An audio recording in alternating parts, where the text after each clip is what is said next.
So for the past couple of days, I've been fidgeting around with making new organ blocks. And I had these for years. My buddy Larry, thank you Larry, was kind enough to give me these when they were the wrong size for his bench.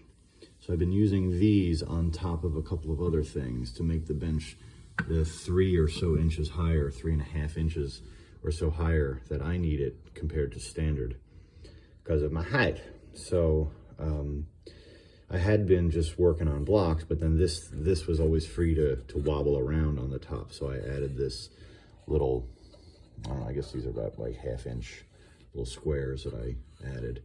And then on this side, I don't know whether the floor is uneven or if my craftsmanship was dodgy or whatever, but this thing wobbled like crazy over here. And years ago, I removed the feet from this bench so that they would fit on those blocks. With the feet, they didn't fit on the block. So I removed the feet from the bench, and the bench has never quite sat square. So I made sure I went over it with a plane a couple of days ago. I didn't video any of that, and then I prepared this block the same way I did the one across the way there. But as you can see, it's on the shims to shim it to height there. And then I found that I needed to actually put a shim in there. You can see real close that I put a shim in there.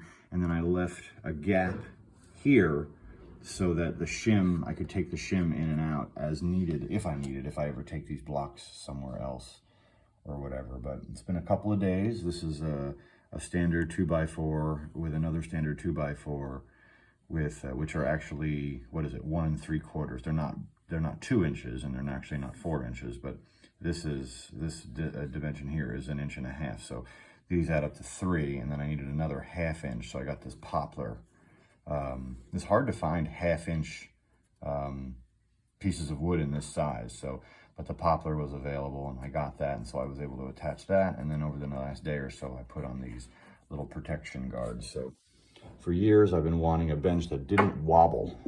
So I still have to shim it, I think, a little bit in the front there, but this is a great addition. And then I can take these blocks with me if I'm playing out on the road, so to speak, or if I'm out of the house. I can take blocks with me, and I don't have to disturb my home setup, which is pretty awesome. So there you go, organ blocks.